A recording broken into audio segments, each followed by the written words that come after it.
no vi donu ponto yere we ponto mi kudo gan me mi de nu wa mi ton donu jije mi pore bo ye bo le mi ko tun we bi we mi tun do nu wa na ivon no ya dan kan gbidi me mo kunje amame ati wu doji nko e donu suyene bonu yiwa gbasa be no kenda mo mi no kendo ko tade lewu dan kan po ipo agbasa vi no vi kan yo gbede yo majo dokuno donu yan do de gesi dokuno ga ko je bi yo pour dabwe eyo e fajo favia fa nu ya be gandi ero mo ah donu ponto le mi le voyager do bois mi ton do bois kan on bi yo mi no fin po e anche to o kan ga we gandi oh bon donc on sait do mi wa gbasa le mi wa gbe vi mi tan oh mi ka kendo ko tade wigbe ko tade va do mi tan bo njulo mi bo mi na kendo ko tawo to ko su ko mi na do ko do wigbe to ko su wo mi na ka to ko su vo na ta ko to ko su ta ko do to ko su ko wa we budo mi bo na ba kuri todo bo yera ko to le na so nu yede me wo so mo ndo se do mi wa gbasa eu o na do beni to vitosi ero to jiro toro mi wetin ero tokosu me manyen iron vesindo me jekudu kabi me jibe do won do me kuse me mon kote wen tokosu sin tokosu we ho do flen e indo o yinu lo ya jidonu o jifibo ileleko o yinu lo re khobo kho gble ride suwedi kabi o yen ambe wai o jifibo fi ko wadwa lo level leko de no timbe no ijeto e we me ko mi tan mi ba doni nkan lo imo ro tokosu do beto e kenton je no ton go be ko wan meto fin ko wan lo do e we bien blo we kan de don ton to ra leko imo seton we kanton ne e ne ni o ren dogo mon ko ton gble hum ma vedro e gble e so seton na imo ya ina no dorme ina no dowe ye na no fine ina no fine o je fe na no je me no klo no ko na no mo do nyon we de ho o pon dogo na bi de do na mo fi na bi e ko ton ono da fo we me ono ku do meton bon nu yin la de me o yin do nte no da sokwe kabi no amo se me su meton kabi ko da sokwe din si ko odi en ko ren ko gble ko me asin do ton ina dale da bo to me na ren gble e mo yo na to ja no ren gble ina no da vaja ipan asutu ipan ro na no ado fun yan tete miton bo mi na no clan o mo asuwe ko me de na no gbewi masin de utu dion bo khilo no asupo nui mi no ro to khoswone dion e karu mo me ko mi to yo e karu mi kusu ku dale gba ojo dodo boni e ki mo wo e ba to nu kaka e ba mo ro nu timbo ina no do nu kuntan ibe kusu to khosu be no wa nton yesu kele ne do yesu ne de be no fo e mi no ro to khosu be kai ba to ton nyon de ti me no ko gble be ni khokho me de ti me no gble be ni tankpo no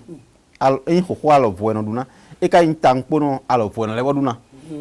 de timbo ri chukua bede kun fiye mi no aro to khosu ko de ne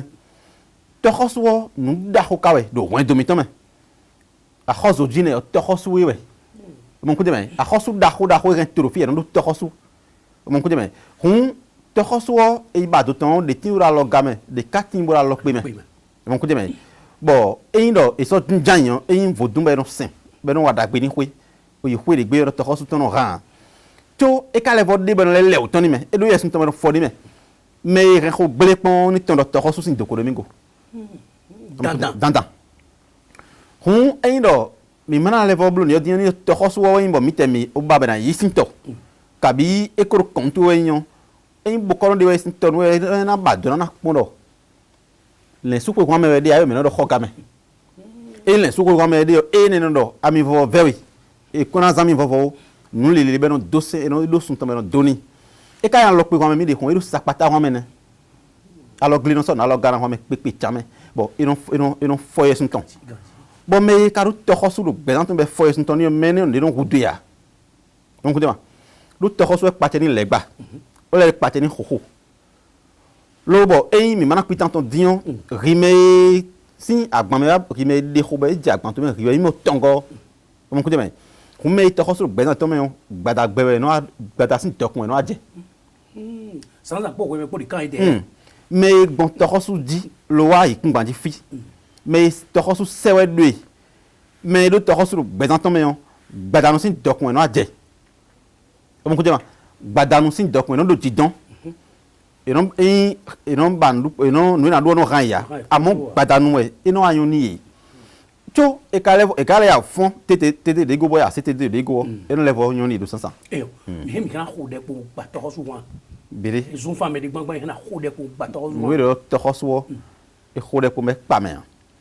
e ndo oku de khopon oku ble dogopon oku jifi be ko le kopon o do sekpon e on ato be na dewe dali tondi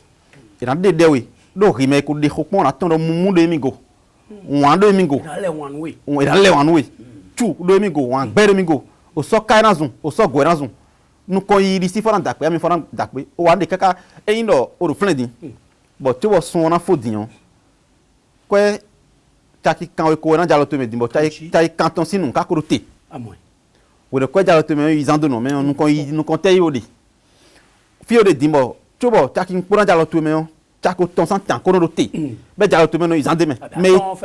ne mais do to khosu be ma de ma wa nton do be nton mais mon ko ton wa tan mon ko ton gbo beto do ko e rono do floton doué ko e rono do sun po me beto do e ma do ton beto do po doué lo ka khokari wa ndeme o yan gbajumo bo ho ka blu kaka maro midi ya ke ka foso kun ya no me chono kun e ka levo ka wi me do to khoso ma de ya e no wa ndi bo no kon de me ya indi wa no gbe do disi o no gbe da mi o e no nya lo no nya vi e no ndi do mlete ya me mo je fie ji e man do tare ne do to khoso dogo ko gbe no e ho me di na do e mi ko fio e wa zomba e mo mi lo de ho mi ton lo re mi ton gbe me ira di 2000 gudo mo je de sumana inde one be no ton ine no ji fibo e aso me kun ari mo aso e kun do tade o no do tokotoro yo ndi choma no sin fie e no fie sin wa e no e gbagban fie clan for de o no ipon me ri me de ho me dion ma gbegbe e lu ton la we no ton ko come ko gban me finesse ko de o ra mo no mi ko amo we no na ja hoton bi ojo o na ja si obo okay fi enu kan bi o che do poja ene do vlafo agungbele dogodi abi dogo wende egbeti bon nde buka wa mi akwache tololi yo nu ko se ganji bon wa chele bile ye nu ko me he na awuri mi a fi enu nu kan bi o chi ja ene pe jo mi do me du ton la egbe yo egbe na ton la e we no ton nu e o bleu ho me di mo no de bena nu bana don yi nu kon bo to fe na ho me di yo e na awuri we so mo ko de mai nous cambio creno cho mi ajago o nyeme de la timbo e no khai to to hosu wame flafo yemo dona yo ne la timbo amo ibo fe vie ton de no ko ekri wu de to ka si wo ekri abi de na fin ma wo ekri do de ma kono bi ba flano fo no la si to ko me ko elo e wan mo mi na cambio le meine le o asu de kuno melete no ko ton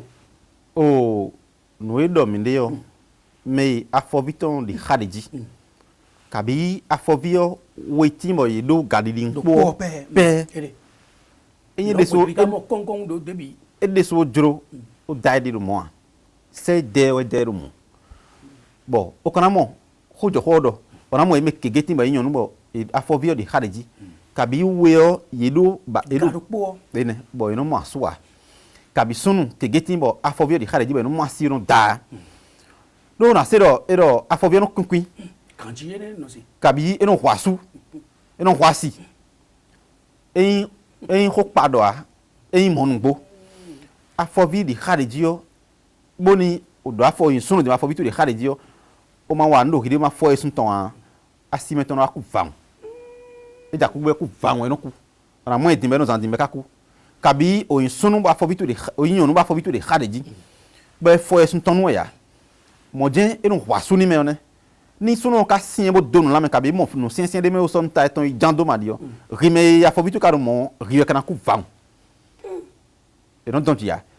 boni riwe ka sin sunu le su sin do mi do zuma ko ku de ko no se doni de o mi to mi do flan kitika fie ka jigbe mi jayo yi ka do e su ku sin ta so mo e we no so nta we no so fi bo no so di on ta na amo ire fo esun ton no we e fo esun do esun ton mi no fo be blo e no so no che no na da fo e no so do contact o fo esun ton we ye te wen dambron doni aso eton nyonu we afo viton de khareji boss rime sunu mo mo dabo e fo esun ton ni nyonu e na dan e no o se khome bo dan mo nko ton bo ni o ma mo kwe bo wa kwenu bo kwenu bo voa mi da me na po do nta eton dan wen dan bara dan meno dan bara bara dan de wen bo no doni me o ti dan we do tene beto dan wen bo no doni me bo e do maka ton lo force ton ye kana do no han gbe me mais mon coton no ya si khome be ka si khome do no to na de plebledi o kan do fili na do me do no to han gbe e ka da se de ya kun na do ni do bo humidity di ma fo bitu de khadeji ton do dan wen mi moroti bo ni e force ton no yo e ma do na so ka no doni no vi e non wuli men ko no do na tang fanta kan ton bo e ka isun wo yin bo do asi bo o isun ma fo bitu de khadeji ton do nyona e de me o supo ma ton bo force ton o so me do an kuni me amon ko do fi di ma fo bitu de o khadeji o san do asi wa san do asi ya hun e ni jo ko ne do me a fo bitu de khadeji o me e yon nu yin wa yin ni ro fi o mo me mon ko ton e yon nu yin me e nada do dan yin bo don to ni me da gbe me supo e wa o da si ni mo o da hun a khwere gbe a fo bitu de khadeji o e do yin dan mo do ni khwe we fe ko ton yes ton bo fo da gbe me supo e wa mo mi o mi fo yes we no vi yara ponto don ponto e fora ti onje fora sa to me we ji do njulo nu a bo vo fun on vo e mi anu de ko nu ma o gboro to mi ko de kanu ko nu dari do ti a komitan ji do njulo me mi so igbe ton lo fene do ni we do fo